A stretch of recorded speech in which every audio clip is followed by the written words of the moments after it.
আসসালামু আলাইকুম ওয়া রাহমাতুল্লাহি ওয়া বারাকাতুহু নাহমাদুহু ওয়া নুসাল্লি আলা রাসূলিল কারীম। সম্মানিত মুসলিম ভাই ও বন্ধুগণ,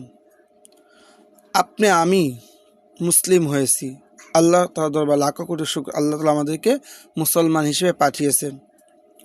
মুসলমান হিসেবে যে পাঠিয়েছেন, আমাদের কিছু কাজ করে দুনিয়া থেকে যেতে হবে, যেগুলো কাজ করে গেলে আমরা দুনিয়া এবং আখিরাত দুয়াতে আমার জন্য কামিয়াবি হবে। আর ইসলামকে ভালোবাসতে গেলে আপনার জীবনের চাইতে ইসলামকে ভালোবাসতে হবে। আপনার ধন সম্পদ যত কিছু আছে সকল চাইতে আপনি ইসলামকে বেশি মহব্বত করতে হবে। সাহাবীরা ইসলামকে ভালোবাসার কারণে তারা যে কষ্ট, যে নির্যাতন সহ্য করেছেন, এই কথাগুলো যদি আমরা একটুবার শুনি, আমাদের মন একদম ভেঙে যায়। ইসলামকে তারা কত মহব্বত করতেন।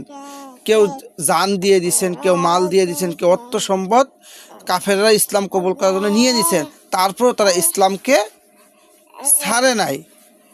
এই জন্য আসুন আমরাও আমাদের জীবন যদি চলে গেলে যাক, মাল চলে গেলে যাক, তাও আমরা সকলেই ইসলামের পতাকা নিচে থাকবো ইনশা আল্লাহ।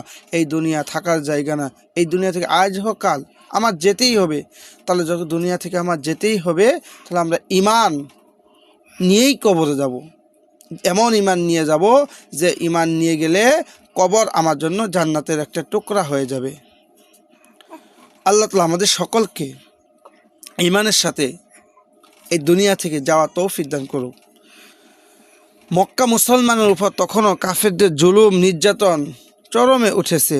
মুসলমানের পক্ষে মক্কায় থাকা কষ্টকর হয়ে পড়েছে। এই সময় রাসূল আকরাম সাল্লাল্লাহু আলাইহি সাল্লাম হুকুম মতো তারা মদিনায় হিজরত করার জন্য তৈরি হচ্ছেন গোপনে। কিন্তু গোপনের সত্ত্বেও কাফেররা অনেকে খবর জেনে ফেলছে যে মুসলমানেরা মক্কা ছেড়ে মদিনায় হিজরত করতেছে, চলে যাচ্ছে। তারা খবর পেয়ে তাদের উপর আরও ভীষণ জুলুম নির্যাতন শুরু করলেন। সুহাইব রুমি রাদিয়াল্লাহু তাআলা আনহু নামে একজন মুসলিম ছিলেন। তিনি ছিলেন একটা বড় ব্যবসায়ী ও মালদার টাকাওয়ালা লোক। তিনি মদিনায় হিজরত করার জন্য তৈরি হচ্ছেন, কিন্তু সুহাইব রাদিয়াল্লাহু তাআলা আনহুর এর হিজরতের খবর পেয়ে যায় কাফেররা। তারা মারমার করে ছুটে আসেন সুহাইব রাদিয়াল্লাহু তাআলা আনহুর বাড়িতে। তারা আসে সুহাইব রাদিয়াল্লাহু তাআলা আনহুকে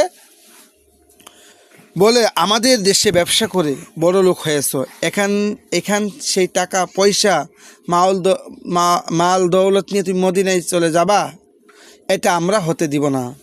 ইসলামের খাঁটি খাদেম সুহাইব রাদিয়াল্লাহু তাআলা আনহু তখন বললেন, যদি এই টাকা পয়সা মাল দৌলত আমি কিছুই না নিয়ে যাই? কাফেররা ভাবলো এটা তার অসম্ভব। এত কষ্টের টাকা পয়সা সঞ্চয় করে টাকা পয়সা মাল দৌলত এক কথাই কি কেউ ছেড়ে যেতে পারে? এটা সুহাইব রাদিয়াল্লাহু তাআলা আনহুর মুখের কথা মাত্র। তাই তারা বলল, ঠিক আছে, তাই হোক, তোমার টাকা পয়সা মাল দৌলত সব রেখে তুমি যেখানে ইচ্ছা যেতে পারো, আমাদের সমস্যা নেই। কাফের মুশরিক হতবাক করে দিয়ে সুহাইব রাদিয়াল্লাহু তাআলা আনহু সব কিছু হাসি মুখে ত্যাগ করে মদিনার পথে রওনা দিলেন। যার অন্তরে আল্লাহ রসুল সাল্লাল্লাহু আলাইহি সাল্লামের মুহাব্বত নূর জলমল করছে, তার কাছে ধন সম্পদ মূল্য কতটুকি আল্লাহ রসুল সাল্লাল্লাহু আলাইহি সাল্লামের মুহাব্বতে এইভাবে হাসি মুখে সব কিছু ত্যাগ করতে পারে। তাই খাঁটি মমিনের কাজ, খাঁটি মমিনের প্রাণ। এই জন্য বলি, সম্মানিত মুসলমান ভাই বন্ধুগণ, এই দুনিয়া ধন সম্পদ যা কিছু দেখেন ক্ষণিকের জন্য।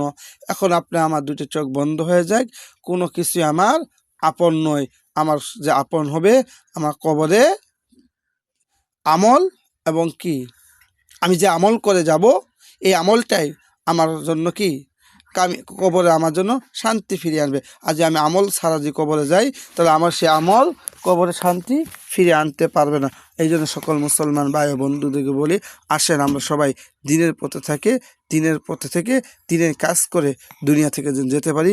আল্লাহ তাআলা আমাদের সকলকে কবুল করুক। আসসালামু আলাইকুম ওয়া রাহমাতুল্লাহি ওয়া বারাকাতুহু।